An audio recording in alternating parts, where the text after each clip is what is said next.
The next instructor, speaker, Mr. John Andrew, is going to be talking about that using case studies from California. John is the Deputy Director of Climate Resilience for the State of California Department of Water Resources. He's a graduate of Berkeley Engineering and Public Policy. So he's been part of the program for, 24 years? Something like that, right? Since 2012, so 12, 13 years. Okay. Yeah, I don't know. Not that long. Not that long, so. Yeah. So he comes back and sharing his expertise and knowledge of how we are managing water. So thank you, John. Welcome. Thank you, Mio. It's so good to be here. Good afternoon, everybody. It's really is nice to always be back at my alma mater, and especially the Beers program. So it looks like it's going to show up on that side, so maybe I'll talk from this side so I don't block things, or is it going to show up on both?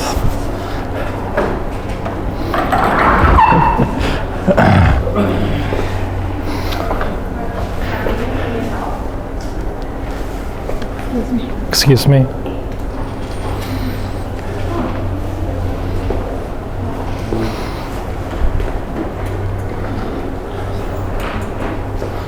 Anyway, while we're working that out, hey, we did, thank you. It was a pleasure to get to meet some of you about a week and a half ago when you were starting the program on the reception out there. So that was a very nice evening, and I'm sorry I wasn't able to meet with everybody, but I look forward to any questions you may have today about California water management. I especially enjoyed the student speakers, and especially Toilet Man.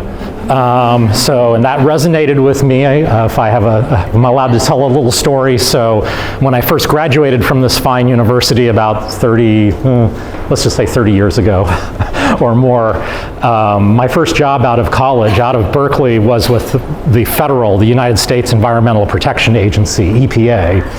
And my job title was environmental engineer, and I was so proud of that. It was on my business card, handed it out to all my friends. I was really proud of the card. About a year after joining the federal EPA, there was a job opening here actually in Berkeley with the state government, but the job title was sanitary engineer, which for those of you who may not translate well, from English, basically it's kind of like garbage man, if you will, or pretty close to toilet man. And so it was a big pay increase, a lot of good job opportunities, a chance to be back in Berkeley.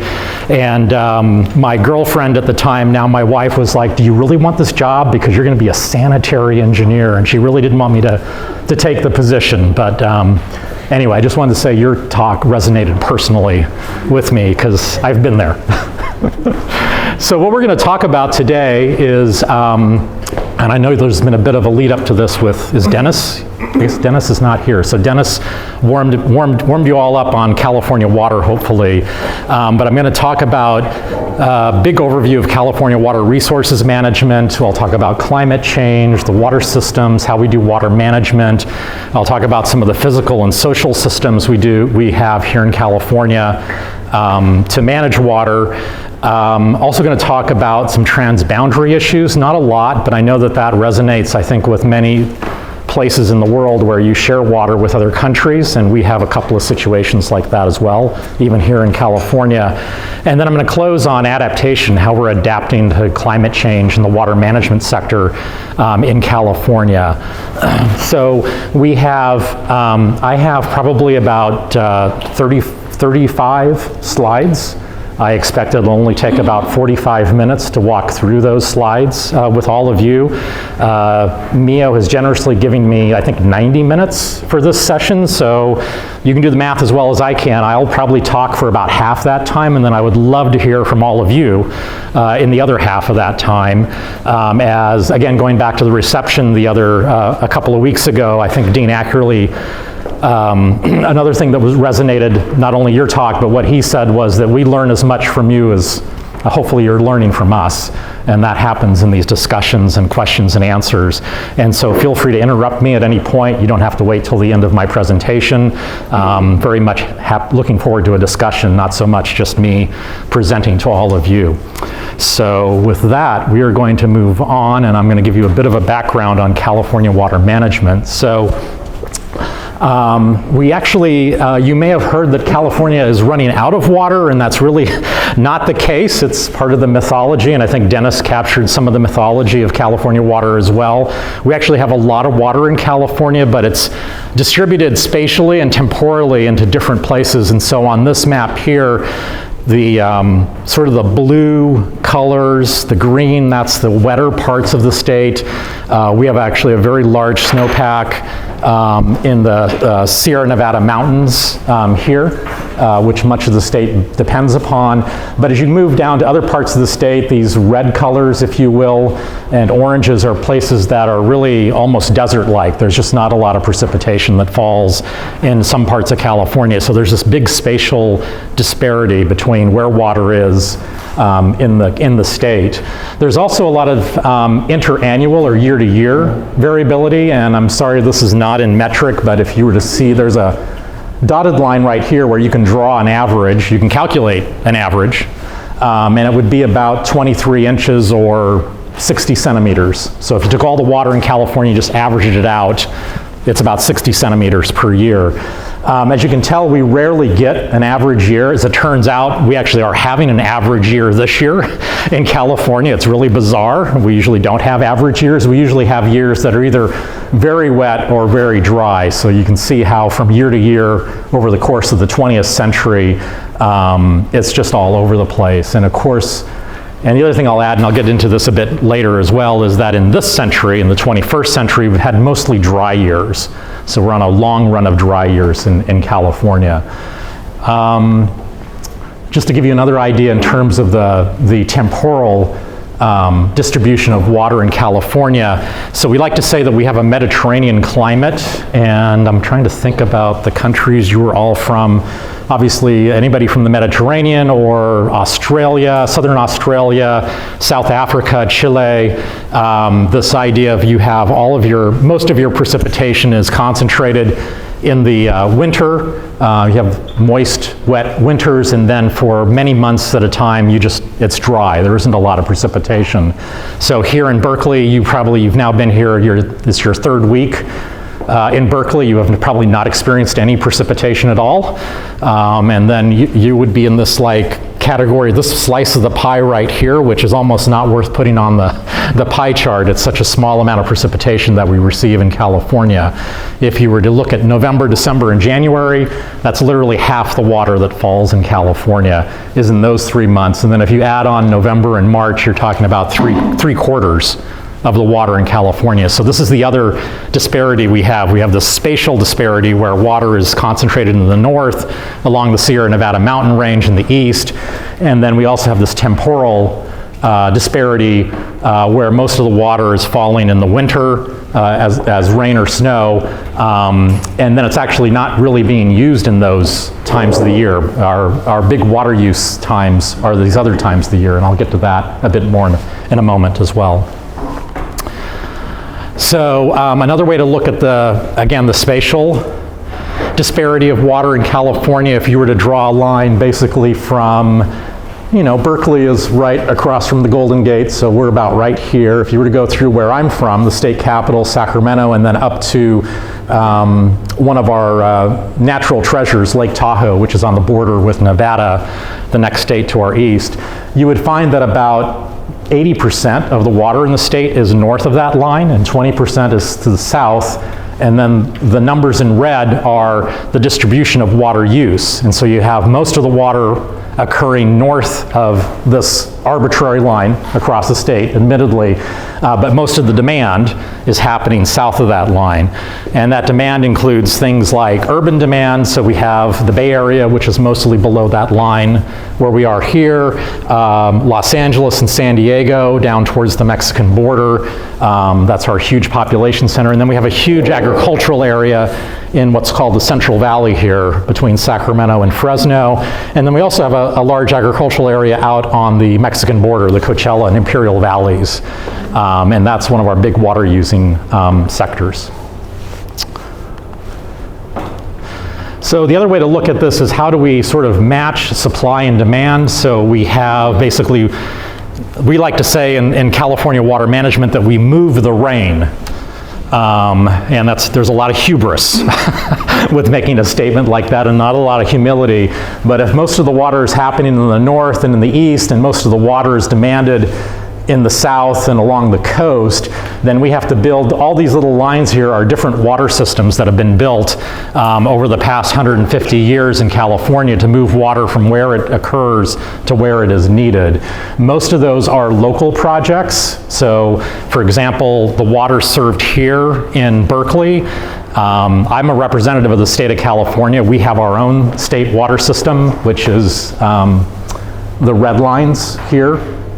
So that's the state water project, which moves water throughout California. But the water that's actually served here in Berkeley actually is a local water system. It's headquartered in Oakland, just south of us, and it serves about 1.2 million people. And there's no state water a part of that. The people in the East Bay 100 years ago or so went out and actually built their own water system. I think it's probably this green line here, up to the Sierra Nevada mountains, and they've been importing water from snowmelt from the Sierra Nevada mountains ever since.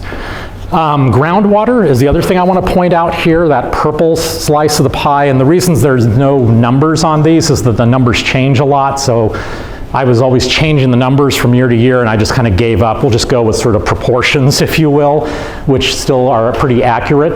But groundwater is fundamentally a local issue in California. There's no state control of groundwater. There is a state law that requires the management of groundwater in California, but we don't, at the state level, manage groundwater. It's up to local, please. Just going back to the moving water, I get it, where the most water is in the north, it's flowing to the south, naturally. I'm kidding. You have to move water using gravity, right? So most of it is gravity fed, or? No, you raise a really good point. You raise a couple of good points, because most rivers, you may know better than I don't know about globe, but at least in North America, most rivers go north to south. We actually have a major river, the San Joaquin River, which is here, which actually goes south to north, which is kind of another unusual part of California water resources. So we actually, so yes and no. So on the gravity, a lot of these older systems, the system that serves this area here, Berkeley, the system that serves San Francisco, which is another famous water system, and the system that serves Los Angeles, the old system, which is, I should have mentioned Hollywood here. I don't know if any of you know about these two actors here, Jack Nicholson and, I forget her name now. Faye Dunaway, thank you, yes. So that's now 50 years old, this movie, but it's basically a fictionalized account, actually not too fictionalized, about how LA developed its water system. So it's a great movie if you want to learn something about California water. But those three water systems for basically Oakland, San Francisco, and Los Angeles are gravity. And so not only do they provide water, but they actually provide hydroelectricity, so they're pretty valuable systems. So our system, the State Water Project, we defy gravity. So we actually take water, it's this red line again, going down here. So we take water out of what's called the Sacramento-San Joaquin Delta, which is just east of here by maybe 50 to 70 kilometers. And then we pump it through the Central Valley. The elevation continues to go up. And then right here, this is a mountain range. This is the Tehachapi Mountains. And so we actually have the largest lift of water anywhere in the world to get over that mountain range. And then we supplement Los Angeles' water and all of Southern California. A similar pumping regime is out here. This is the Colorado River, which I'll get to later, which also supplies Southern California. Not as big a lift as our the pumping that we do, but there's also pumping that comes from the Colorado all the way to the coast. So we move a lot of water around, and it's very energy intensive. Thank you for the question. That was great. A couple of things I should have mentioned, so I appreciate you asking. Okay, so we covered groundwater, local nature of California water management, which I'll touch again in a moment. Now, how do we use water in California? So this so far was just like, where's the water? Oh, I'm sorry, I missed you. Please. A question on the slide. So clearly, some of those boundaries cross states. So how do they? This a little bit wrong, but the collaboration or coordination with Oregon, Nevada, or oh yeah. Groundwater, particularly what's like groundwater. I have a transboundary slide a little bit later.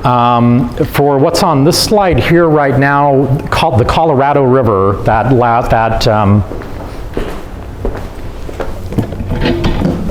the aqueduct here, that is definitely shared with 6 other states and the country of Mexico, and there's probably about, I think there's like 100 tribal entities. Tell me. More or less. Okay. Yeah, more or less. That's a nice round number.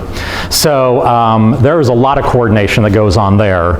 Not very well coordinated, I'll say, but there's coordination going on there. For the other water projects, they tend to be all in-state. We don't have any, we do have another, I'll get to it in a moment when I get to the transboundary, I'll talk about Oregon. But the federal projects within California, which are the yellow lines, those are all inside California, so those water resources are totally within the boundaries of California, whatever that is. And then the state water project, which my department runs, is totally within the state of California. Yeah, thank you. But stay tuned. That's, your question's gonna. So anyway, so that's where the water is, where it comes from, how we move it around to where it's needed. And so in California, this is how we break down water use. And this is long-term generalized averages, again, round numbers, as you just mentioned. So about half goes to the environment, about 40% goes to agriculture. We have a very large agricultural industry in the state. And then about 10% is used by cities. So these numbers change depending upon what the water year is. So in a, let's say in a very dry year, we're having an average year. So actually these numbers are like spot on, but we usually don't have average years. So in a dry year, the agricultural component goes up probably by 10 to 15%. The environmental use goes down, and I'll get to that in the next slide, why that's the case. And the urban use probably goes up slightly. In a very wet year, so the other end of the spectrum where we have really a lot of water in the state, the environmental use goes way up, agriculture goes down, and the urban probably stays about the same. So definitely sensitive to what kind of water year you're in, but for long-term averages, this is an easy way to remember how water is allocated, if you will, in California. Seems like there's one other thing I wanted to mention here. Oh, the other thing I wanted to mention here is that this is only the water that's in the managed system. So this is somehow managed by humans, either through engineering or through laws or some other management structure. So if you look at all the water that falls on the state of California, about 2/3 of it actually evaporates or is used by the natural vegetation. It runs off to the ocean, it runs off to other states, as Karina was mentioning. This is only what's left over. So about 1/3 of the water that actually stays in California and actually gets into the managed system, somehow humans manipulate it either legally or from an engineering standpoint. That's how this is divided up. Okay. So why is the environmental side so large? And that's because starting about, again, 50 years ago, about the time Chinatown was coming out as a movie, the state and the national political mood was to do much more about environmental protection in the United States. And so coming out of the 1960s and into the 1970s, we had a number of environmental laws passed. And so there's federal and state versions of various laws that actually mandate that water must be kept in the rivers for the benefit of nature. And so the big one is what's called the Wild and Scenic River Act, which requires the state and federal governments we can actually say you cannot develop water on certain segments of rivers, so you can't build a dam, you can't divert water. And so that's actually protected quite a bit of water in California. Another big one is the Endangered Species Act, and so this is an act that actually protects species that are going extinct, and a lot of those are aquatic and they require water, and so there has to be water set aside for them. And then there's some other acts in California, and this isn't even a complete list, this is sort of the big ones. But a lot of times people see that big number there of 50% and wonder, how is that possible? And it's possible because we've actually passed laws over the past 50 years to say that water has to be spent in nature, has to be kept in nature.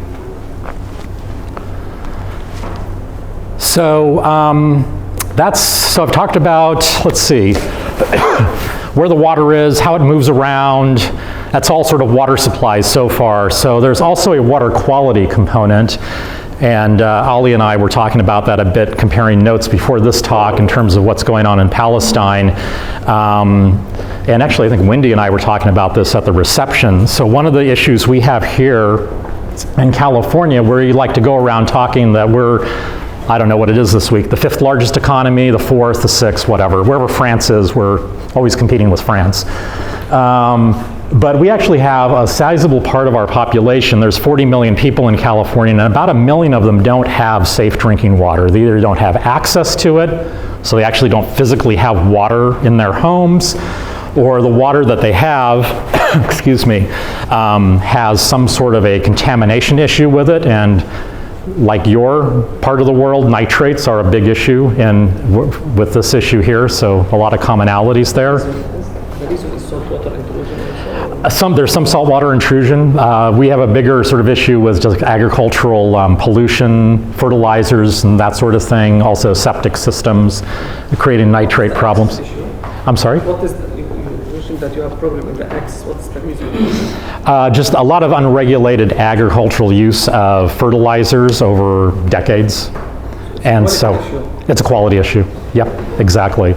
So anyway, this is something that's been a real issue for us. I guess the other thing that's this law that we passed about 10 years ago, 12 years ago, requires that everybody in California have safe, clean, and affordable water. So you have to do all three in order to say that you have met the standards. So it has to actually have to have water, it has to be safe, and then you have to be able to afford it. You can't be spending a certain percentage of your household budget above, I think it's usually like about 6% on water.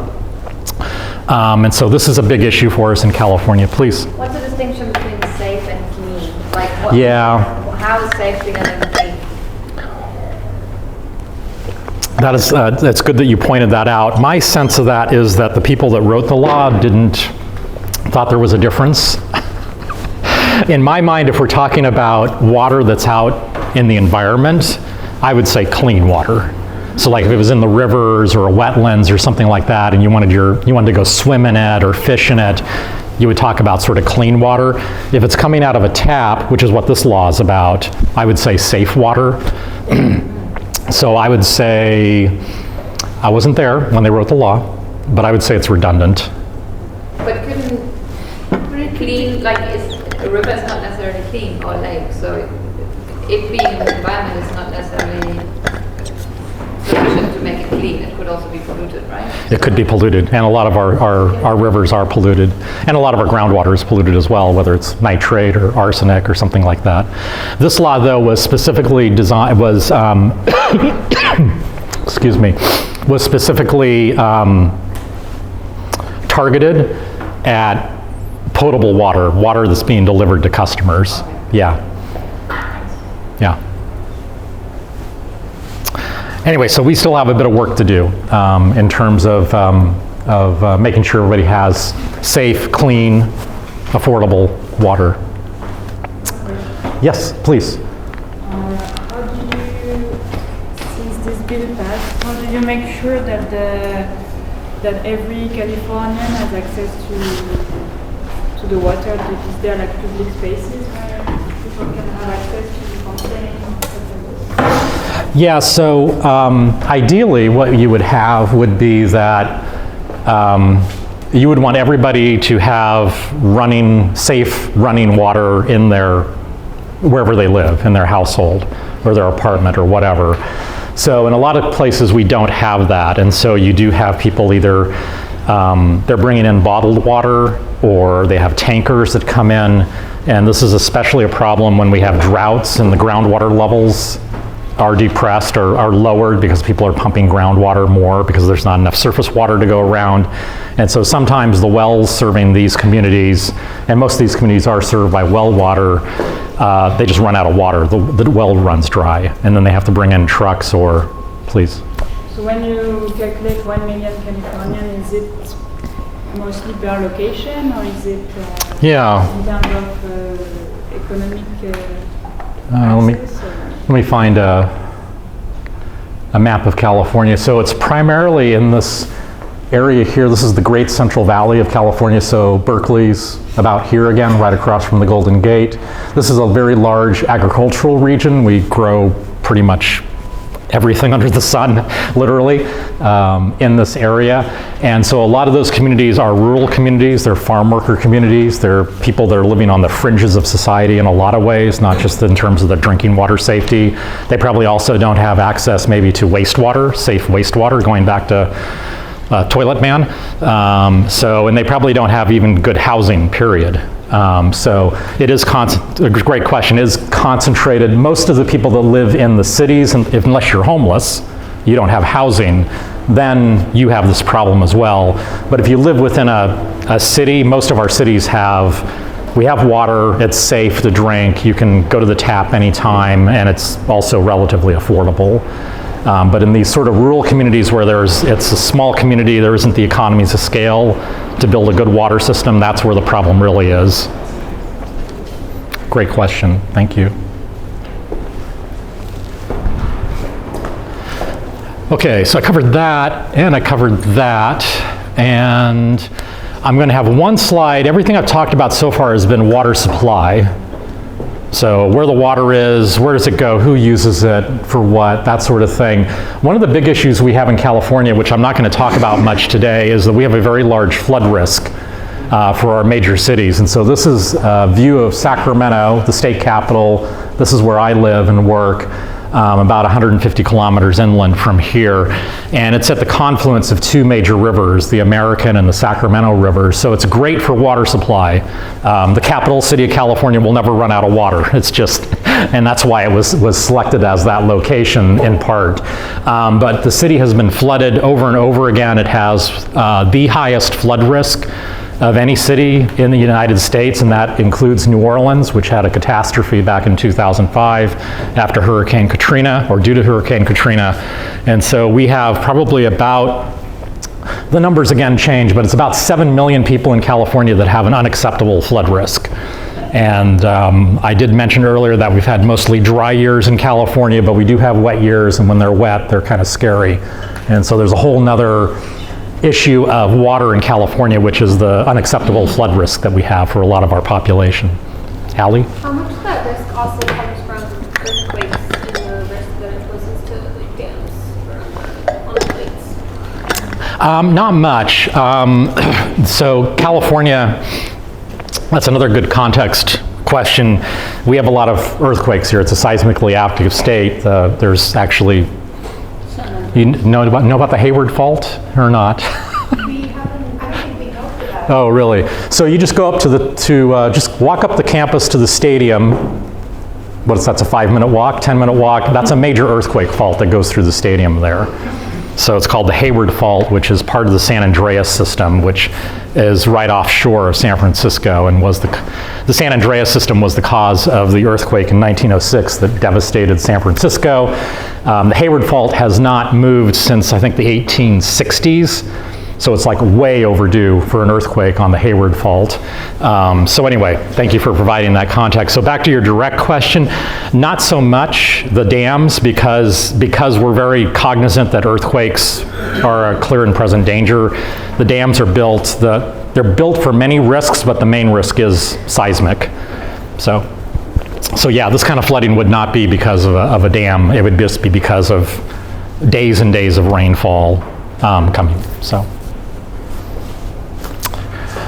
All right, so I think that is the general overview of California water management, the physical side of it. More Hollywood here. I do remember this actor's name. So anyway, we're going to talk about some more of the social side of the systems that we have, the managerial systems and legal systems we have in California, on how people get along. And you have to start with the indigenous population of California. This is a map, somewhat dated, but is still accurate given that it was a historical, it was presenting a historical information. California likes to, not only do we like to brag about being the 5th largest economy of the world, whatever it is this week. We also like to brag about our diversity, and that diversity actually goes all the way back before even statehood.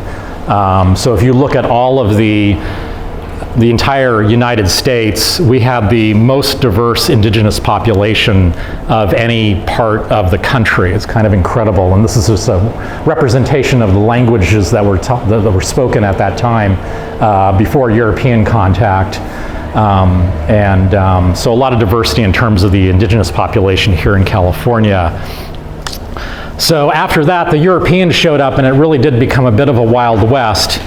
And we have a very complex water rights system in terms of who gets water and who doesn't. And it's a mix reflecting, again, our history. So we were conquered first by the Spanish. And so there's something called Pueblo water rights. And that's some of our cities, especially Los Angeles, has what's called a Pueblo water right, that even though they gained that water right under a different country, hundreds of years ago, we still respect that. That got sort of grandfathered into California when we became a state. There was also something called prior appropriation, which you can think of as first in right, first in time, first in right. So if you showed up to a location where there was water, and we're talking about surface water here, groundwater has another system that for simplicity, I'm going to set that aside today. So this is all surface water, but basically if you were able to get to the water first, you had a right to it. And as you can imagine, that also comes out of a dry climate of Spain, the Mediterranean, because you would have the same system in the Mediterranean where you have to have water moved long distances to be able to sustain your civilization. And then we were also in English. The English were a part of our history, and so from English common law we have what's called riparian water rights, which, as you might suspect, means that if you are next to a river, you have a right to take the water from that river. And in California and in some of the other western states, there's this merging, not very well coordinated, as Karina might have said, in terms of our water management of these different water rights systems. I touched on groundwater. It is fundamentally a local issue. There is a groundwater rights system, but it's much less developed than the surface water system, and it's much more confusing. Even I'm not completely clear on it after all these years in working in water management in California, so I'm going to set that aside. And then there's literally thousands of local agencies. It's a very decentralized system, and I'm going to go into that bullet, has its own slide next, so I'm going to skip that right now. What you have from this complex sort of combination of water rights and groundwater versus surface water, and then all of the agencies that are involved, is that you have a real Wild West of competing demands and rights, kind of, we like to say, everybody's in charge and nobody's in charge kind of situation in California. You would think people often come to California and they think, oh, well, you're with the State Department of Water Resources, you're in charge. I'm not in charge. I'm one of many players, thousands of players, that actually manage water in California, and the local governments actually have the main charge, if you will. That provides a lot of uncoordination, but also provides a lot of opportunity because you can actually do some more things flexibly. We like to say that the smaller your government size is, the more innovative you probably are going to be. That's at least our experience in the United States, is that innovation probably diminishes as you go to the state and the federal level, and it's really people at the local level that know their situation best and can best innovate. So there is that advantage. So I promised one more slide, and I apologize for all the words because I usually don't use words on slides so much, but this one kind of necessitates it. So most of our governance is at the local level, and it's mostly public. So we have a lot of water agencies that are either cities, counties, and then we have a special form of government called a special district, and that a special district actually does only one thing. So you can have a special district that does fire protection or police or parks, and we have a lot of special districts that do water. And another example of that is the water district that serves this area here, Berkeley and Oakland and up to Richmond and out over the hills into Contra Costa County. It's called East Bay Municipal Utility District, and all they do is water. So those types of special districts, actually, these single purpose local governments are actually very good at what they do. You can imagine that if you're the city of San Francisco, if I can pick on San Francisco for a moment, you have to deal with the police department and the fire department and the parks and the garbage, and you have everything that a city does, and then water is just one of many things that that local government does. But if your water system is operated by a special district, that's all they do is water. They don't deal with the fire department or the police department or the parks, and so they tend to be very well-run, single-purpose local governments. We do have about 20% of the potable water systems in California are investor-owned, so they're private. So they actually have people that have invested in them, and it's an organization that you can buy stock in. But they're highly regulated. They're regulated both for their quality, and they're also regulated for the water rates that they impose on the customers. So they also tend to be very good. They tend to be very good companies as well. Please. Thank you. Is there any governance for watershed-based management? A little. I'm going to get to that a little bit later, but not very little. How about not enough? Because we basically have in the land can be divided into a watershed, right? Yes. So when we talk about the water management, we need to consider like what's the spring, what's the resources come from, and then it can flow, and which is there any contamination on one level, but it must be like watershed-based thinking right. for having that consideration. Yeah. And how do you, any kind of governance level or like a regulation on that? So probably the nicest thing I can say about what we do is the thinking is there. So people do recognize watersheds as the way to. In an ideal world, we would have not set up all of these little local governments, and we would have done more of a watershed approach. So the thinking is there that you should be thinking holistically, comprehensively about water, looking at the watershed as both a physical and a social construct. It's also about the people that are in that watershed and the environment. But in terms of our governmental systems, very few actually do that, very few. So, and I'll touch on that a bit later, please. Are irrigation counties run the same way as local governments, or do they have a different set of rules? Yeah, that's, hold on a second. The irrigation districts are also what we would call a special district. So thanks for that. So yeah, I mentioned fire, police, and parks and water. So an irrigation district is also a special district. In fact, it's probably the oldest type of special district in California. Goes back to the late 1800s, and that's local farmers organizing themselves to get irrigation water, bring it to the district, and then distribute it within the district boundaries. So yeah, you're welcome. Please. Just for the local water utility facility, do they have a franchise for these private investors? So for about 20% of the potable water systems that serve urban customers, about 20% of those are private companies, and so they have, I'm not a businessman, so I don't know if it's a charter, they have some sort of authorization from the state to operate as a business providing and to be a monopoly as well. So if you're in that area, if you're in a part of California where it's an investor-owned water system, you have no choice. You must get your water from. So, and that's the reason why they're also regulated closely, is that they're not allowed to just charge whatever they want. They have to, their water rates actually have to go to one of my sister state agencies for approval. The special districts tend to be run by an elected board of directors, so it's a democratic type of thing, and the boards of directors set the rates. They're also monopolies.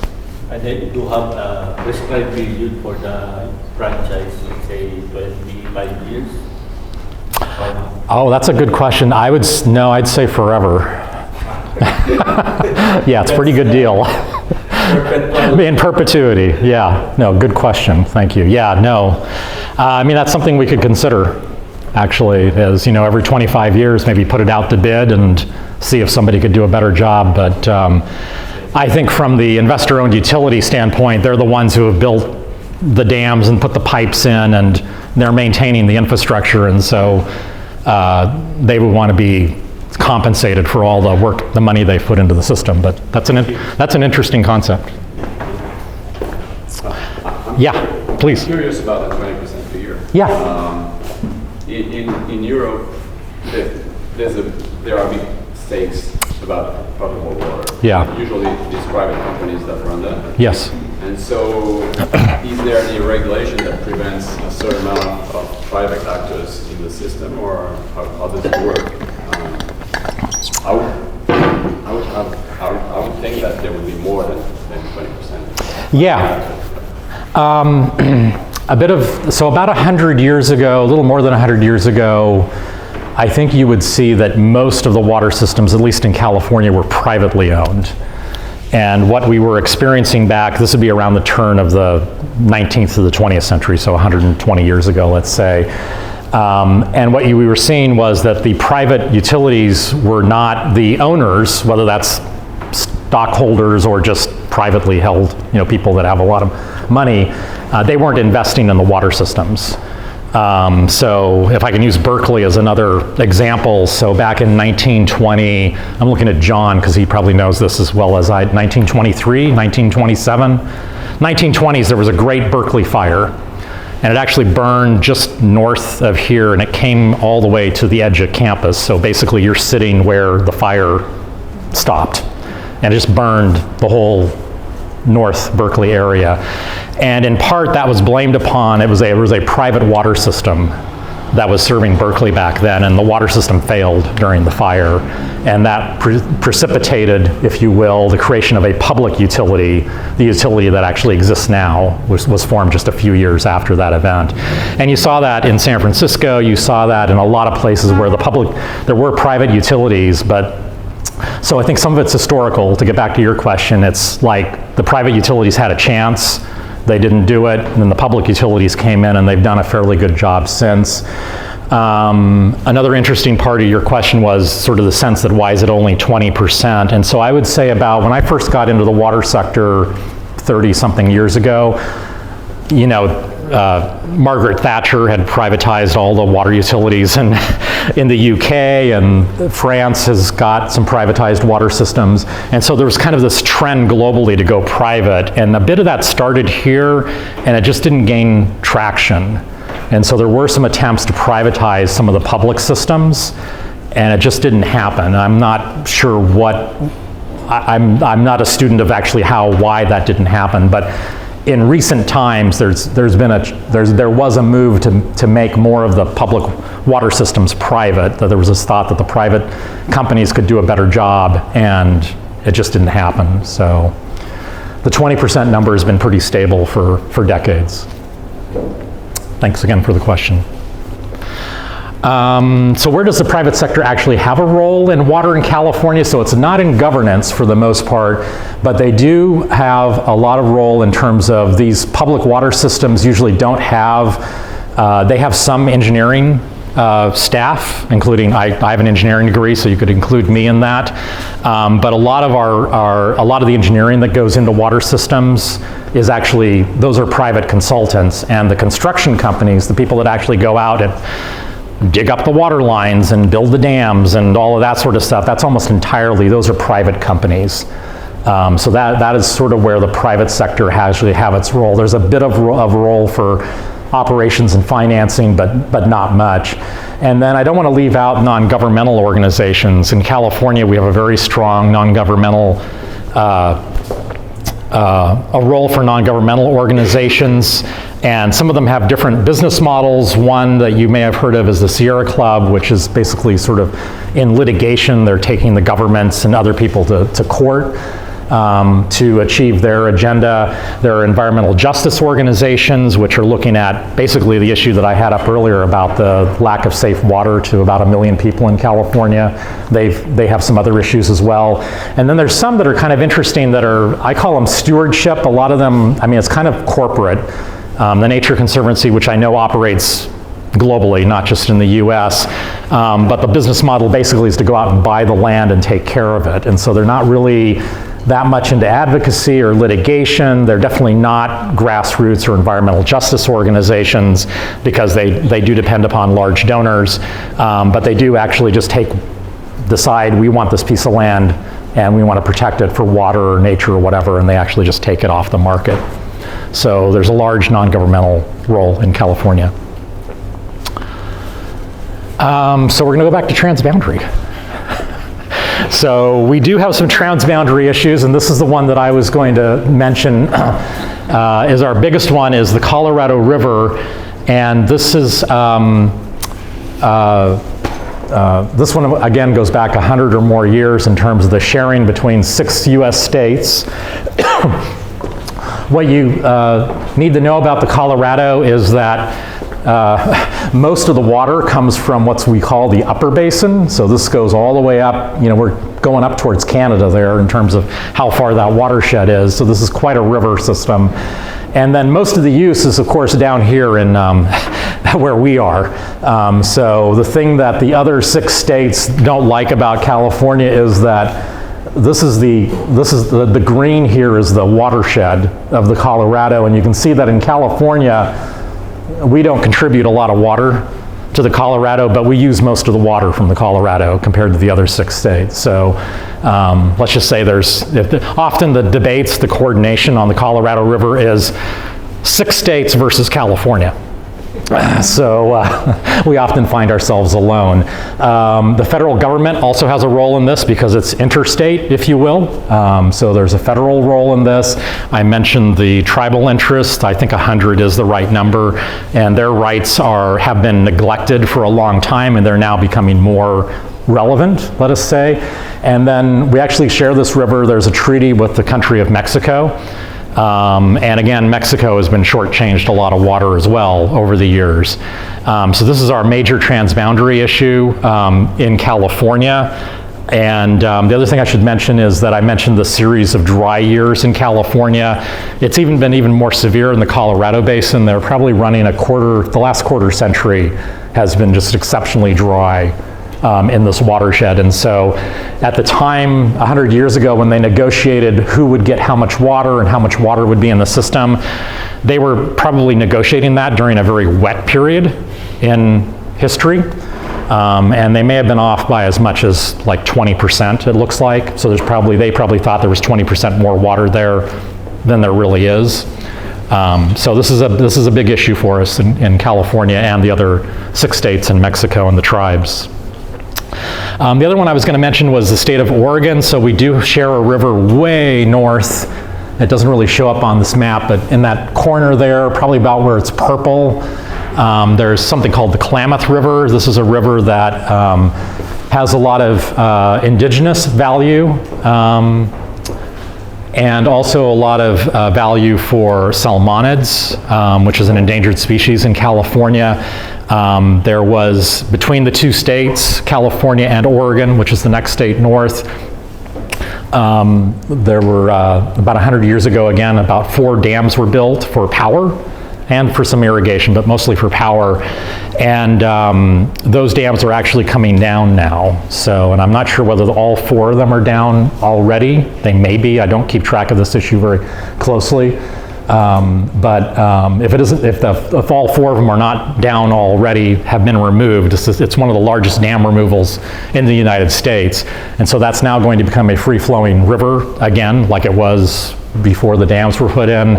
A lot of opportunity for our indigenous, for Native American peoples and tribes that are along that river to regain a lot of the cultural value, a lot of the subsistence that they gained from the salmon, and a good opportunity for restoring salmon in California. So that's another major transboundary issue for us. And fortunately, it's just with 1 state. So I want to talk a little bit about climate change now, which is what I do for,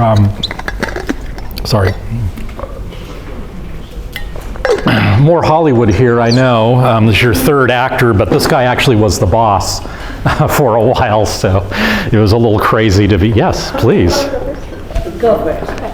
so are you doing anything as a state, putting in regulations to counteract the agricultural pollution that comes into Mexico from the Colorado River? The agricultural pollution from California? We have more of an issue with agricultural pollution or urban pollution coming from Mexico into California. Okay. So there's, and it's kind of not related to the Colorado, but there are a couple of rivers that cross the border out close to the coast here. And so they're coming from Baja California, this peninsula here, in Mexico into San Diego, and they tend to be pretty polluted. So that tends to be the bigger pollution issue. And not that there isn't agricultural pollution here and elsewhere. Okay. Please. Maybe you are going to answer this, That's okay. But before we go to the climate change, Yeah. I think it's a transboundary issue, and we already in the same topic. So, okay, many of the transboundary issues between, at least in Mexico and the United States, is upstream and downstream. Okay. So, we have a bilateral treaty from 1944, like it's many years ago. Right. And we share, because we try to manage the water we share, right? From both rivers, right? The Colorado River. And so when we have, an event of a scarcity, extreme scarcity, okay, we prioritize. Yes. For example, a conflict with Texas or with, right? And then internally in Mexico, we use the water as we can. Yes. The states from the North Mexican states upstream take all the water they can. Okay. And then upstream are the losers. Right, yeah. So in terms of water justice, it's just a complete terrible mistake, right? Yeah. And I think that's something that we don't have in that treatment, even if we sometimes in conflicts, we try to solve the problem with small treats, but it's below the bilateral treatment. Okay. We actually do not know what to do with that injustice. Water injustice.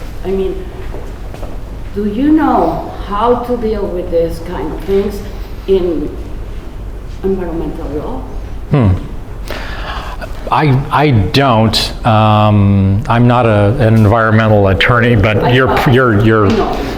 but your point is spot on, and that's what's going on in this basin as well. Is that if you're north of the border, you rarely think about what Mexico's do, which is at the bottom of the most downstream. And the river doesn't even, I think it's been decades since the river actually reached the Gulf of California. So there was this very rich, supposedly Colorado River Delta, the Cienegas out there, and that all dried up decades ago. The treaty, I think that you refer to, so there's about, I don't know the metric conversion here, but there's supposed to be 15 million acre feet of water on the American side, north of the border, and then just 10% of that to Mexico, 1.5 million acre feet, And then I don't know that Mexico ever gets the 1.5 million. You'd have to have an incredibly wet year for that amount of water to actually get there. So it is exactly the case that you're describing, where the folks that are upstream are taking the water and there's nothing left once you get to the end.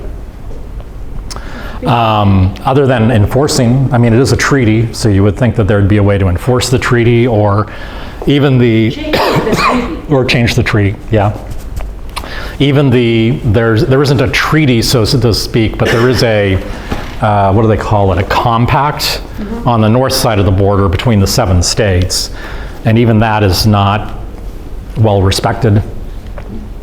And like I said earlier, sometimes it's California versus the other 6 states. Yeah, so anyway. Okay. Yeah, thank you. Let me move on to, climate change. This guy was the boss. He's not just a movie star. And I know a lot of people know him as maybe not a serious movie star per se, but he was actually a very serious governor, especially on climate change in California. He made this statement nearly 20 years ago across the bay at a UN Environment Day. And I was just getting into working in climate change and state government at the time, and it was pretty amazing to have somebody in state government this high up sort of that early say just sort of clearly that this is an issue that we need to deal with in the state. And this is what most other politicians were doing during that time, and actually a lot of them in this country are still doing this. They're still debating the issue, and I have to give Arnold Schwarzenegger a lot of credit for starting the climate change movement within California state government, so that's why I always include him. Just want to look at some of the data, what we're seeing in terms of the changing climate for water resources. What you have here is basically and I tried to work in some metrics here in terms of temperature and then also for precipitation. But you have basically precipitation versus temperature for every year of the 20th century and into the 21st century up until 2021. So this has not been updated for the last couple of years. And what you see, and then this yellow diamond or triangle is basically the average of all the data points on this field. And I think what you can see here, or at least what I take away from this, is that in terms of temperature, you're seeing this trend towards warming, which is just really clear. So you see all of these 21st century in terms of the temperature that we're seeing in California. All but two of them are higher than the period of record average. So a really strong signal, we think, that we're getting a lot warmer in California. What you're not seeing so far is any sort of signal in terms of precipitation. So if you look at the precipitation, it still is kind of, these warm years are also wet years or they're dry years. And so we're still seeing a precipitation as we're not really sure the amount of precipitation is really changing in California. We don't know yet, but we know that the temperature is changing. The other thing that we're seeing is the variability of the precipitation is changing. So again, precipitation is just not about how much water falls on California. There's the timing, and there's how variable it is. And even back in, if you say before climate change, and I'm not sure that is before climate change, 1941 to 1980, we had a lot of variability compared to the rest of the United States where they don't have a Mediterranean climate. It actually rains all through the year. And what you're seeing that is in the last 40 years or so, this variability is actually increasing. And I showed some of that variability on one of my early slides from year to year as well, where it's one year to the next is never the same and goes up and down. And so this is something that we're seeing as well, is this variability change. So I want to talk a little bit about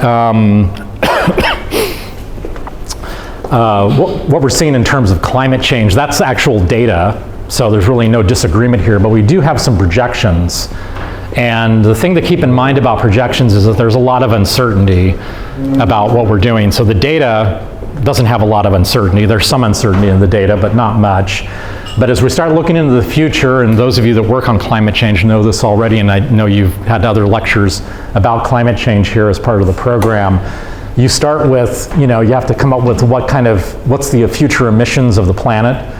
In terms of carbon emissions, you need to pick one of many global climate models, or maybe all of them if you have the computing power. You have to do some downscaling, moving from the global to the local or regional context. And then in California, we actually have models of the entire state, all of the watersheds. And so you then take that information, you feed it into hydrologic models, and then you can even go one more step and feed it into a model of the system. So all the pipelines and the dams. And so we can be very sophisticated in terms of how we go about projecting the future. But each of these is a step of uncertainty, and what you get at the end is you need to be cognizant that it's not, the numbers have a lot that goes into them. We tend to also do a lot of exaggeration in terms of climate change. You're not going to see this kind of sea level rise out at the Golden Gate, but there is a lot of exaggeration that tends to... That's fake, right? That's what? Fake. That is fake. That is fake news, as we say in California. And it's not going to get that bad. What we think is going to happen is we actually have a climate change assessment every few years in California. There's the IPCC, which you probably all know about, the Intergovernmental Panel on Climate Change, global assessment. Well, there's a national climate assessment that's done every few years in the United States. And then California, always thinking like we're our own country, we have to have our own assessment. And so I was on the editorial board of the last assessment for California, and these were some of the projections that we had for this century in terms of climate impacts. And again, it doesn't have to be this kind of exaggeration. These numbers here are scary enough without being taking the extreme. So we're thinking we're going to see probably somewhere between 3 to 5 degrees C by the end of the century in terms of our temperature increase. Heat waves are associated with that, probably 2 to 3 times more heat-related deaths, especially in our cities. Snowpack, which is my business, is going to be declining probably up to about 2/3. And then the burned area was kind of an interesting one. So we produced this report in 2018. And as you may know, if you've watched California news from wherever part of the world that you live in, since 2018, we've had just a series of major wildfires. We have one going on right now in the north part of the state. It's the 4th largest fire in California history. And so when we published this number in 2018, 77%, we thought, wow, this is a big number, but it's not going to happen until the end of the century. We eclipsed that number within just a few years. Now, that is not all climate change. You know, fires have a lot of factors, but certainly the heating and the drying of the environment is a big factor there. And so it was pretty eye-opening that a projection that we made officially at the state of California came true, you know, decades earlier than we were expecting. For the water sector and specifically, this climate, the changing climate has a lot of impacts. The main one that we are concerned about is the snowpack. I mentioned earlier that there is a lot of water in California. It's primarily snowpack in the Sierra Nevada mountains along the eastern side of the state. And we have built a system that kind of looks like this. This is a cartoon. This is not any, actually it looks like Hoover Dam now that I'm looking at it, but it is Hoover Dam actually. But basically as a generic water system, what we did over the last 100 years in California is we assumed that there would be a snowpack. It would be a certain size within a large variation.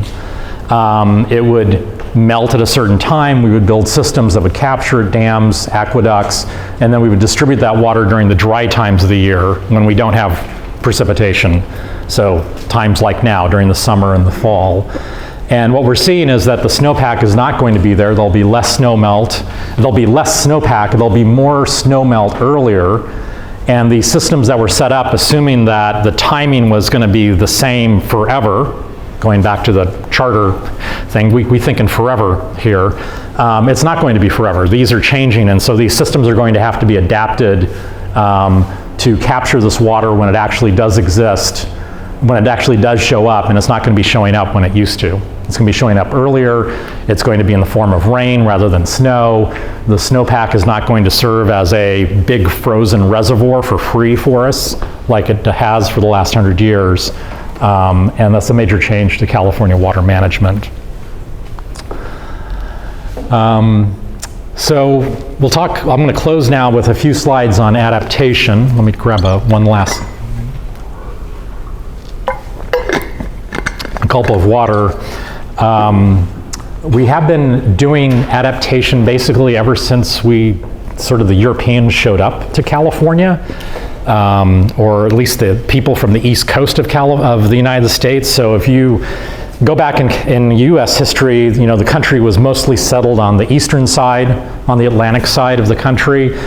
And people coming from the Atlantic side to California because of what's called the gold rush or whatever you want to call it, they probably assumed that it was going to be the same. It's not. And so ever since people came from wetter climates, we've been adapting to the climate in California. And so this is something that we're not it's not foreign to us that we need to adapt to climate, but it's being accelerated at a rate that we haven't seen before. There is an overall statewide climate adaptation strategy, and I think that was part of your reading for this class.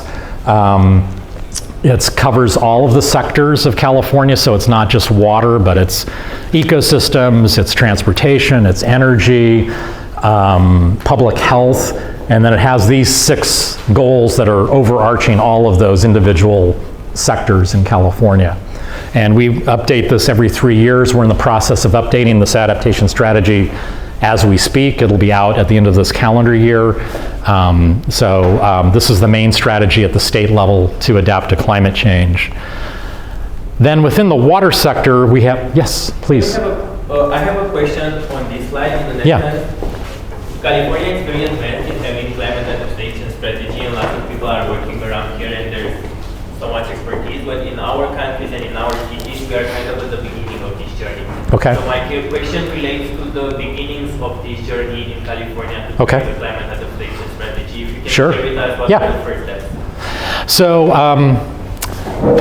that's a great question too. So if you have studied sort of California climate change going back to Arnold Schwarzenegger, a lot of our climate policy has been on the mitigation side, so the greenhouse gas reduction side. So actually reducing the carbon footprint of California. So there was a law passed in 2006 called Assembly Bill 30, AB 32, Assembly Bill 32. It was the, I actually have a slide deck on this that I don't use in this class. I use it for one of the law classes that I speak to, but it's the Global Warming Solutions Act, officially, passed in 2006 in California. At no point in the law, in the Global Warming Solutions Act, does it talk about adaptation. So that's where we start, is that when we started our sort of the modern, there was people working on climate change before that law, before I was one of them. I was working on climate change before 2006. But in the landmark law that started California's modern approach to climate change, adaptation was silent. And that law then also came a lot of money. We have put billions of dollars into reducing carbon footprint. We have something called cap and trade. It's a market. Probably those of you that are economists understand that better than I do. Basically, you cap the amount of carbon that can be reduced, you lower the cap over time, and then entities can trade carbon. Either they can reduce carbon and then make money off of the credits they have, or was that a comment? No, a lot of people feel that way about cap and trade, including me. So anyways, the cap comes down, the credits get more expensive, and then by the end, theoretically, everything is down to whatever carbon level you want.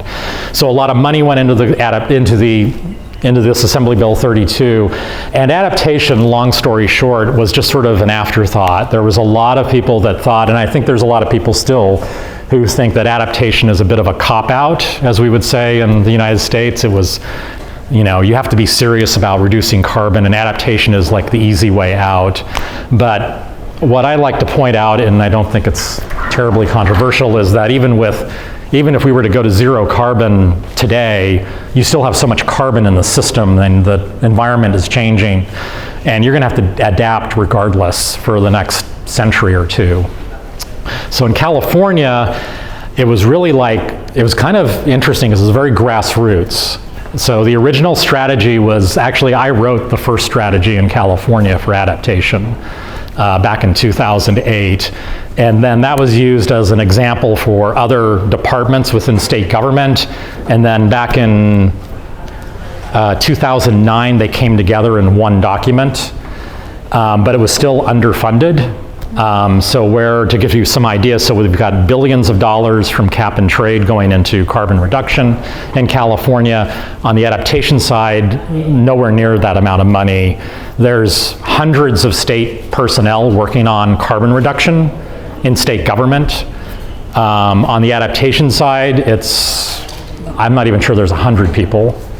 So it tends to be we like to say, it's a stepchild of the real emphasis has been on carbon reduction, not so much on adaptation.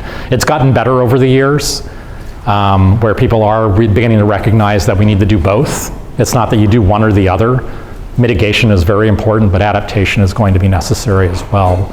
But it was very grassroots within the state government. It was basically people who recognized that, I guess it was innovation, if you will. People just recognized that nobody was doing this and we were going to have to do it, and sort of stepping up and actually developing adaptation plans.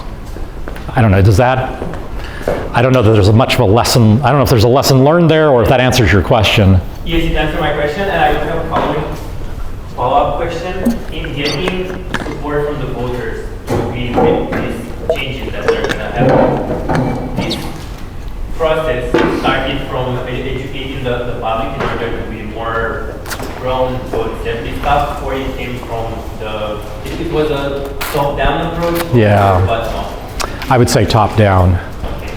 Yeah, so I think most people think about climate change at the voter level. They're probably thinking like electric vehicles and energy systems and things like that. That's the other thing about like the difference between carbon reduction and adaptation is carbon reduction, you can measure it. You can go out and take, you have carbon inventories, you have organizations that actually will calculate your carbon footprint. My department calculates its carbon footprint every year and discloses that to the public, and you can look at all of it's like an accounting exercise. So there's like, what do I want to say? There's a system, there's a structure that's pretty well developed on the carbon side. In a lot of ways, that system comes from traditional pollution programs. And that was something California was always good at, was actually dealing with different types of pollution in the state. And so when carbon came along, it was like, oh, this will fit like a pollution problem. And so we adopted that model. On the adaptation side, how do you measure that? I mean, how do you know when you've adapted or you've adapted enough? I often like to say that it's very hard to have those kind of performance measures on the adaptation side. You may know it after we may have to look back 50 years from now and say, oh, that was a good adaptation measure. So there's just the measurement of it. The other part of adaptation that I think is difficult and different from carbon reduction is that a lot of the things you would do for adaptation you might do anyway for other reasons. And I'm not saying you don't do that on the carbon side as well. There are co-benefits from reducing carbon, having reduced diesel emissions and traditional air pollution constituents. But on the adaptation side, a lot of the stuff we would do, we might, if we go and build more efficient water systems, maybe that was a good idea to do anyway. So there's some once you get into adaptation, it just gets a lot tougher, I think, and a lot harder to explain. And I'm probably on a good example of that right now. I'm not explaining it very well. You had a question. Yeah, thank you. Following that question, is that because of like-minded perspective in partisan or political party that shaped the move to the climate adaptation, advanced climate adaptation strategy? Because like if that happened, I think like it could be. I mean, like how could another like me, like in Indonesia, the political party doesn't really rely on the kind of any value, specific value, or like certain value, and we don't have any bipartisan something like that. So yeah, in some way could be hard to shape how the regulation should be, but in this case, is that really the political party who shape how could they advance rather than the other state that maybe doesn't happen? Right. So in California, if you go back to Arnold Schwarzenegger, so he was actually a Republican. So in this country, climate change tends to be identified with the Democratic Party, and the Republican Party tends to not be, if you want to talk in gross political calculation here. And so this was a unique situation in California where you had a Republican governor. He partnered with a Democratic, the other party, legislature to pass these climate bills. And so there was a strong bipartisan consensus, if you will, in the early days of climate change. Since then, we've only had Democratic governors and Democratic legislatures, and so it's been more within that party. There's been disagreements, but the other party really hasn't had a role. At the national level, it's different, and it can be very political. So I think you were next, unless I'm missing somebody. I read this morning, major environmental groups will be supporting Harris and Walz. Supporting what? Will be supporting major environmental groups here in the United States will be supporting Harris. Oh, Harris. Harris Walz. So do you think that if ever they will win this, that federal government support for this environmental causes, especially on climate adaptation, will cascade to the state government? Yeah, the federal government is an important government in this country, so let us say that. But no, I'm sorry for being facetious, but I think one of the strengths of this country is that when they set up the country 225 years ago, 250 years ago, what am I saying? There was this federalism, we call it. So the federal government has certain responsibilities, and then what they don't do, the states get to do. So the states have. And so a lot of what's gone on in California, whether it's climate or before that, just environmental protection, has been in the state. And a lot of times it's involved getting like permission or waivers from the federal government. So that's one example of how that might change versus if it's Harris or Trump, is that we may not be as successful in getting waivers from federal laws to allow us to do more, to be more innovative. So that's one concrete example that might happen. We've had this sort of tension between, we had another president, you probably all know Ronald Reagan, yet another actor, more Hollywood, from the United States. He was not very supportive, and his administration was not very supportive in the 1980s of environmental protection. And you kind of go through this every so often where there's differences of opinion and differences in policy. The state of California has its own lawmaking ability. We have our own ability to generate funds. We have a lot of talented people in this state. A lot of them are here at UC Berkeley, fortunately. And so that belongs to us, and the whole UC system for that matter. I shouldn't be so parochial. But I'm not too worried about it, I guess is what I'm trying to say. I appreciate the question. I saw something, yes. Nice session. I learned a lot from you all about your jurisdiction and your work regarding the water supply. So I have a question, I'm saying that we're doing such nature-based solution. Yeah. So what is the nature-based solution you are doing to ensure the water treatment of the water security in the cities? So thank you, because that means I could accelerate a couple of slides here.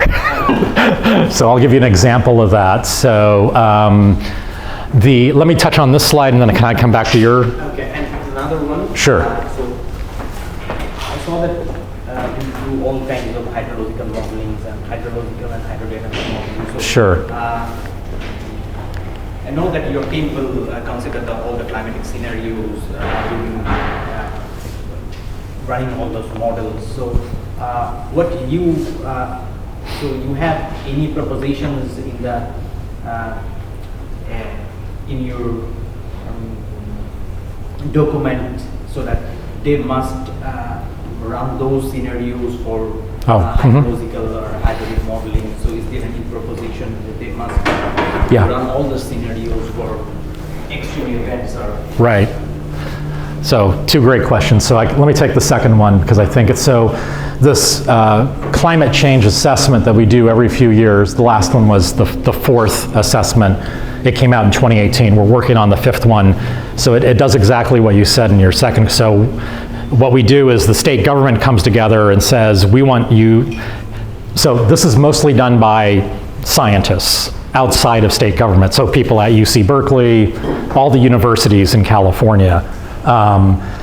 So they actually prepare the assessment, but the state government, we tell them, we'd like you to use these types of scenarios and these types of models. Now they can do more than that if they want, but there's sort of a bare minimum, if you will, of these are the things you need to consider when you go and do your studies, or if you want to be a part of this assessment. So there is a process where we actually decide these are the models to be used that are most applicable to California, and these are the assumptions you should be using.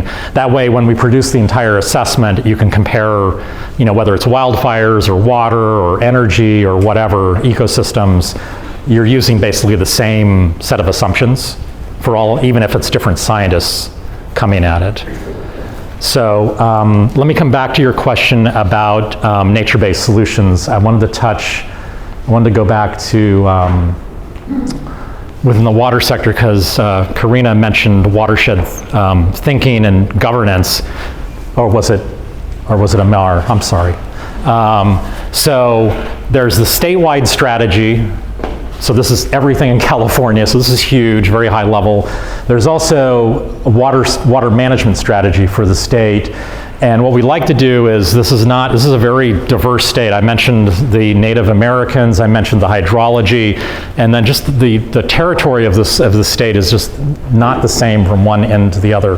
We have deserts and forests and cities, and there's no one size fits all approach. And so what we do is we have divided up the state into these 48 or 50 regional water management groups. They're roughly on watersheds basis, but not exactly.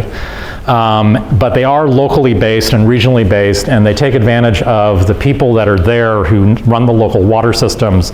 It forces them to collaborate with their neighbors, share resources and knowledge, and then my department can actually incentivize this through money. And so they can put together a regional water management plan for their area.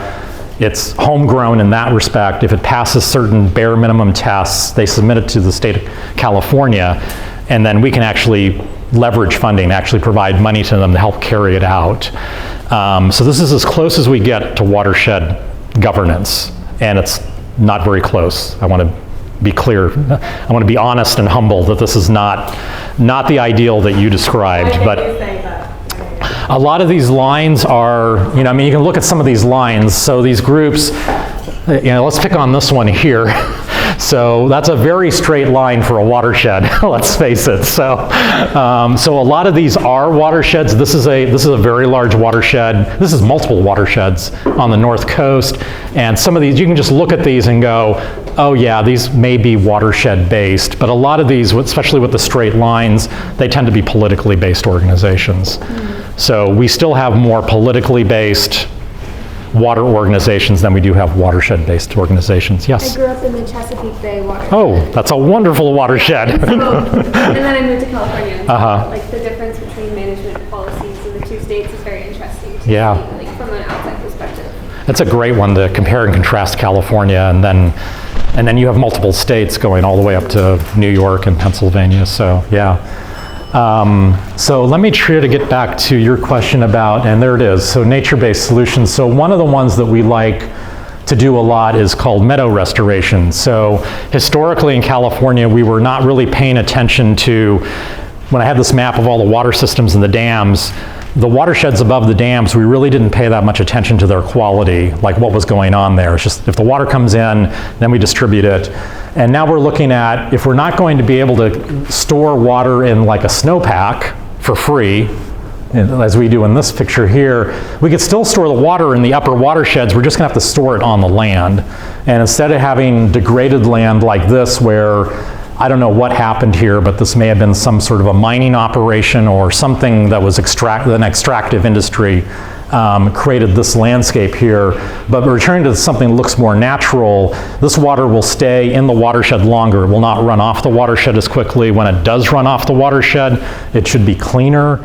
It may actually be, some of the water may actually percolate down instead of just sort of flowing off quickly. So there's a lot of advantages to something that looks more nature-based, if you will, or we call it green infrastructure. Some of the other things that we're doing, and I know I'm about to run out of time, so some of it involves technology. We have something we like to call forecast-informed reservoir operations, which is, and you may find this amazing, we actually mostly do not use weather forecasts to operate our water systems. So we use historical data. So we use the historical record to say this is when we expect water to flow into a dam, and we need to release the water to make sure the dam doesn't fail, but then also make sure that the water actually gets to the people that need it. That's just the way we built things, and in some ways it made sense because when we developed the system in California, we didn't think there was no climate change, and so we thought things were going to be stationary, as they say. It's going to be, you know, kind of the same year after year within, again, a large band of uncertainty. But now that we do have climate change, we are working specifically with, again, some local agencies with actually 3 projects across the state where we actually look at the weather forecast and we actually let that decide our operations. So if we see a storm coming and it's a big storm and the reservoir is full, then that's an indication that we need to empty that reservoir to collect that water and to protect people that are downstream. Speaking of downstream again, very important. Or if we're seeing like day after day of dry weather, that the weather's not showing any sort of storms coming in, then we will actually say we're going to keep that water. We're not going to release it because we don't need to make room for a storm to come in. We're totally safe, and we might be able to carry over more water to the dry times of the year. So this is one of the, if you will, technological innovations that we're doing in California. It's like a morning alert. Tell me? You can use it as a morning alert. Yes, exactly. Yes, yep, thank you. So one of the things that we're doing is we're looking, again, kind of goes back to nature-based solutions, is we're looking at a more watershed, holistic approach to water management in general. So this is the confluence of a couple of famous rivers in California just north of Los Angeles. This is the Arroyo Seco and LA River. This is a flood control project. I don't know, I know we have Spanish speakers in the audience. So Arroyo Seco is dry creek, or dry creek, very dry creek. So ironically, this is a flood control project. So the creek was, what they were concerned about was that it was really wet. But this is just north of basically the original pueblo of Los Angeles.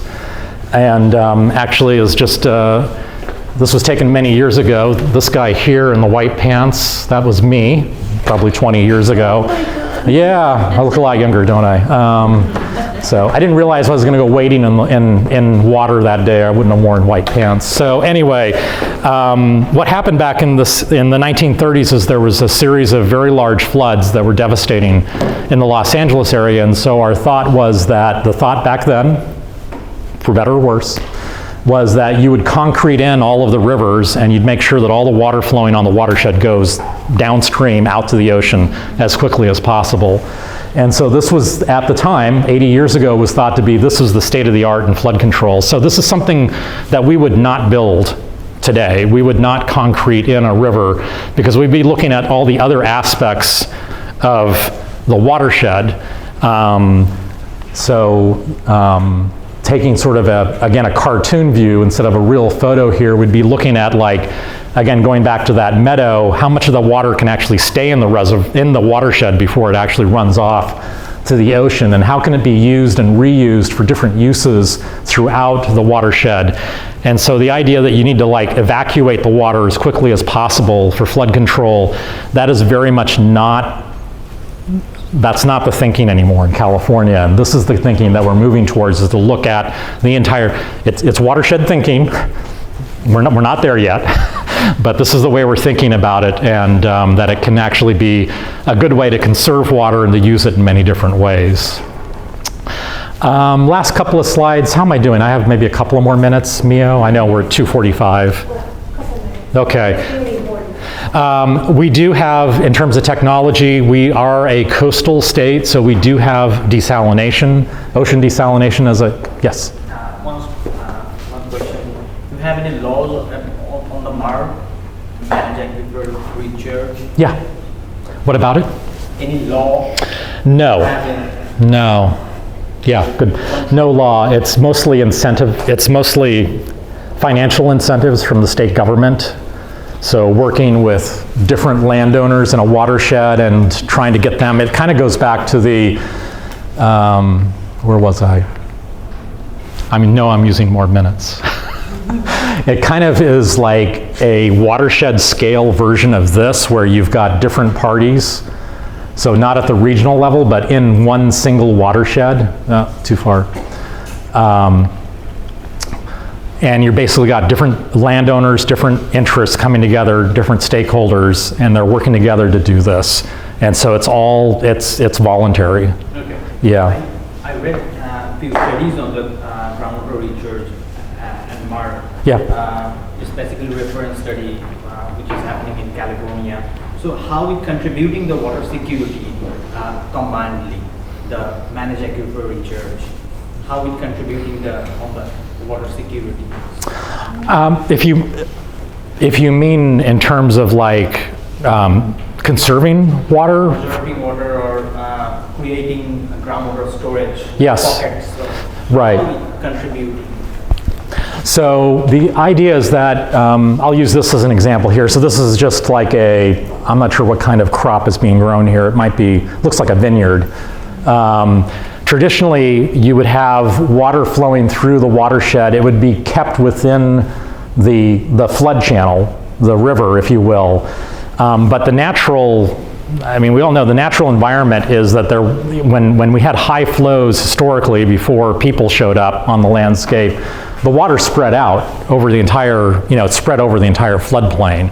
And what we did with, projects like this was we constrained the floodplain to a concrete channel. And so by opening it back up, reacquainting, if you will, the river with its floodplain, you're spreading that water out and there's recharge of that water into the ground. In some cases it's intentional. There'll actually be a groundwater, you can build a recharge area, a pond. But a lot of this water will just naturally infiltrate the water if it's just laid out on the ground. So, does that answer your question or not? Yes. Maybe not. I'm just curious to learn about how much it contributing actually the aquifer recharge system to groundwater. Yeah. So far, not much. Have you studied anything? Yeah, that's a good question. So in terms of, it's not contributing, so far not a lot. Okay. So, yeah. So it's in its early stages of implementation. In Bangladesh, we're also piloting all those managed aquifer recharge in our coastal cities because we have saline water infusions and we're trying to improve the groundwater pockets, but we are facing challenge. Okay. Yeah. That's why I'm just asking about how it's contributing the California's water security system. Got it. Now I understand better. So yeah, it theoretically should, and we have measured that in areas where we are doing this, we are bringing up the groundwater levels. But the scale of our groundwater overdraft in California is just enormous. So it's going to take a long time to recover those levels. Let me quickly move on to a couple of other slides. So we are a coastal state. We do have some desalination plants. Not much. This is the largest plant in California. It's near the Mexican border down by San Diego in a city called Carlsbad. This is probably, I think, about 200 million liters a day facility, so it's pretty big. There are plans for some other ones in California as well, mostly in Southern California. We also do a lot of recycled wastewater, but we could do a lot more there. So there are some other technologies that we're looking at, not just, I mentioned the forecast-informed reservoir operations, that's one technology, but desalination and advanced recycled wastewater are things we are looking at as well. And then I just want to close on, sometimes it's not just technology and, you had a question. Yeah, desalination, I'm interested. I want to know if there could be a simple way on how to desalinate that water. Because where I work, because the communities I work with, we are just implementing a project with support from FW German government, because communities not have potable water. The water is salty. So we are moving water from the Nika National Park, we have it's about 70 kilometers, which will make us incur a lot of costs and the like. So I want to appreciate if there will be a cost-effective way on how to remove the saltiness. Yes. I guess I'll answer that in a couple of ways. So we actually do, a lot of focus is in California is on ocean desalination. So just like this plant here, where you're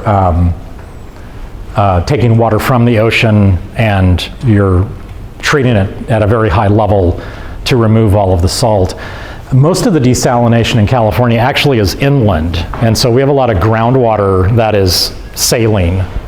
So a lot of our groundwater is salty, and so we actually have desalination of a lot of our groundwater, especially in Southern California. And some of it's influenced by sea level rise, but some of it's just naturally saline. It's well inland from the coast. These types of plants use some form or even multiple forms of membrane filtration, so the filtration is extremely fine. You're removing everything in the water. So I don't know if that answers your question in terms of what we're doing. The advantage of desalinating inland saline groundwater is that the salinity is not as high as the ocean. It's orders of magnitude less salty, but it's still too salty to use, to drink. So you can use the same technology, but you can use it longer because you're not removing as much salt. And it's less energy intensive as well. Is that? I think he's talking about the low-cost solution. So what we did in household level, so you may search on Google about the solar-based household desalination plant, low-cost solution. We piloted in few cases, so I can share you the sample so that you can take that and scale up in a village level. And these are the costly and So you're looking at individual like communities or even households? Yeah. Oh, okay. Low cost community levels solar desalination. We have a lot of, we don't do, none of that here. We have very large industrial scale type of desalination, but I mean, obviously, so some of this technology is not appropriate or not transferable to other situations. So how you manage the brine or dense water? How you manage that? It goes back out to the ocean. Yeah. So, and is diluted. It may be diluted before then, or it's diluted. It's deposited many miles offshore. So, and in some cases, it's treated as well. Yeah.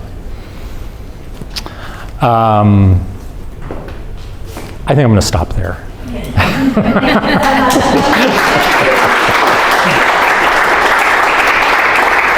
Thank you. Okay, I think we were supposed to start the next session